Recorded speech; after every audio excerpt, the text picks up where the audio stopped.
Hello friends, welcome to beginners kitchen with கோக்கி.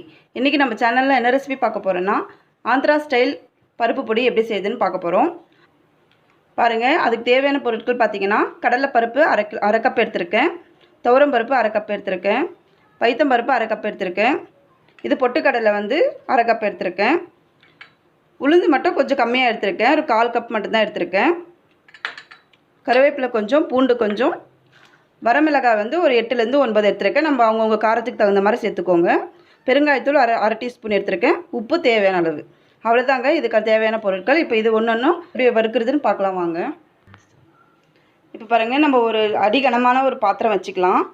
இப்போ இது ஒவ்வொன்றா நம்ம வறுத்து எடுத்துக்கலாம். முதல்ல கடலைப்பருப்பு போட்டுக்கிறேன்.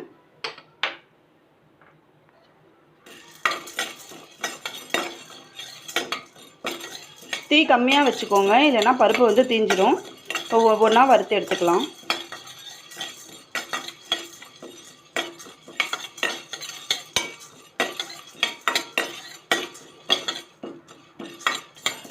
இப்போ பாருங்கள், கடலைப்பருப்பு வறுபட்டுருச்சு. இப்போ இதை எடுத்துடலாம். இப்போ துவரம் பருப்பு வறுத்துக்கலாம்.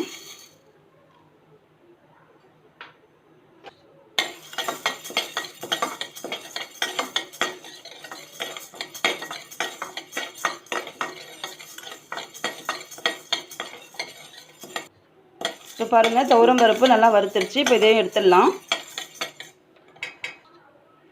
இப்போ பைத்தம் பருப்பும் வறுத்துக்கலாம்.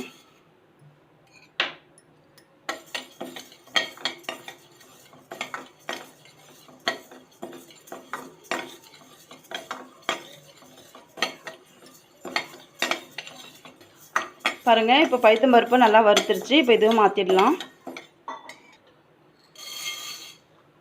இப்போ உளுத்தம் பருப்பு வறுத்துக்கலாம்.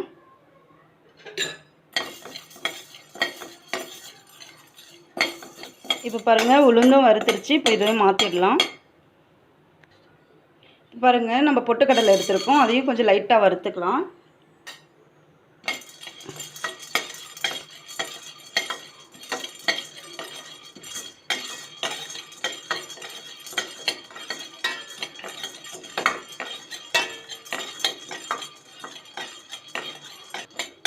பாருங்கள், இதுவும் எடுத்து மாற்றிடலாம். இப்போ காஞ்ச மிளகாய் ஆட் பண்ணுறேன். இது கூடவே கருவேப்பிலையும் போட்டுக்கலாம். ரெண்டுமே ஒன்றா வதக்கிக்கலாம்.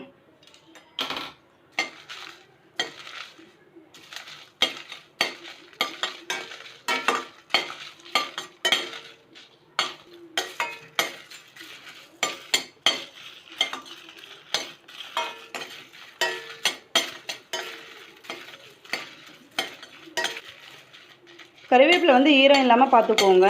கொஞ்சம் நம்ம வீட்டுக்குள்ளேயே நீங்கள் ட்ரையாக காயிற வரைக்கும் விட்டிங்கன்னா அது கொஞ்சம் நல்லா காஞ்சி வரும். அதுக்கப்புறமா நம்ம அது வறுத்துக்கலாம். இப்போ இது வறுத்துருச்சு, எடுத்துடலாம். இப்போ பாருங்கள், இந்த சூட்டோடவே நம்ம பெருங்காயத்தூளும் உப்பும் கொஞ்சம் சூடு பண்ணிக்கலாம். அப்படியே கூட போடலாம், ஏன்னா ஈரத்தன்மை இருக்கும் அதில். அதனால் கொஞ்சமாக வறுத்துக்கலாம். இதை லைட்டாக சூடானதுமே அதை எடுத்துடலாம். கடைசியாக நம்ம கொஞ்சமாக நெய் விட்டுக்கலாம். அதில் பூண்டு வந்து நான் தட்டி வச்சுருக்கேன் இந்த மாதிரி. இப்போ அந்த நெய்யில் நம்ம இதை வறுத்துக்கலாம்.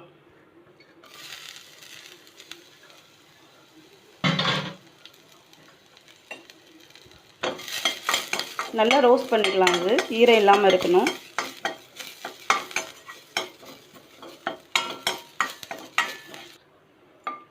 பாருங்கள், பூண்டும் நல்லா வறுத்துட்டோம். பூண்டு சேர்க்கறதுனால நம்மளுக்கு நல்ல வாசனையே கொடுக்கும். இந்த அளவுக்கு வறுத்துக்கோங்க. இப்போ இதையும் எடுத்துடலாம். இப்போ பாருங்கள், எல்லாமே நம்ம வறுத்து எடுத்துட்டோம். இப்போ இது கொஞ்சம் நேரம் ஆற வைக்கலாம். சூடோடு அரைக்க வேணாம். இது ஆறுனதுக்கப்புறமா எல்லாமே மிக்ஸி ஜாரில் போட்டு நம்ம நைஸாக பொடி பண்ணிக்க போகிறோம். இப்போ இது கொஞ்சம் நேரம் ஆறட்டும்.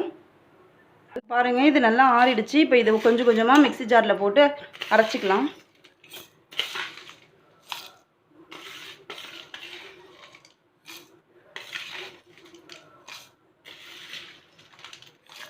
இது போட்டு அரைச்சிட்டு நான் அரைச்சிட்டு எப்படி இருக்குன்னு காட்டுறேன் உங்களுக்கு. பாருங்கள், நம்மளுடைய பருப்பு பொடி ஆந்திரா ஸ்டைல் பருப்பு பொடி சூப்பராக ரெடி ஆகிடுச்சு. ரொம்பவே ஈஸியாக நீங்கள் செய்யலாம். நம்ம எடுத்த மெஷர்மெண்ட் வந்து அரை கப்பு எடுத்துருக்கோம் இல்லைங்களா, அதுக்கே இவ்வளோ பருப்பு பொடி வந்திருக்கு பாருங்கள். நம்மளுக்கு குழம்பு இல்லாத டைமில் நம்மளுக்கு இது சுட சுட சாதம் வடித்து நல்லெண்ணெய் ஊற்றி நீங்கள் போட்டு சாப்பிட்டிங்கன்னா சூப்பராக இருக்கும். பாருங்கள், நல்லா ஃபைன் பவுடராக வந்திருக்கு. இந்த ரெசிபி உங்களுக்கு கண்டிப்பாக பிடிக்கும்னு நினைக்கிறேன். இந்த ரெசிபி பிடிச்சிருந்தா எனக்கு கமெண்ட் பண்ணுங்கள். இந்த சேனலுக்கு சப்ஸ்கிரைப் பண்ணுங்கள். மறக்காமல் பெல் ஐக்கானை கிளிக் பண்ணுங்கள். இன்னொரு நாள் இன்னொரு வீடியோவில் பார்க்கலாம். தேங்க்யூ.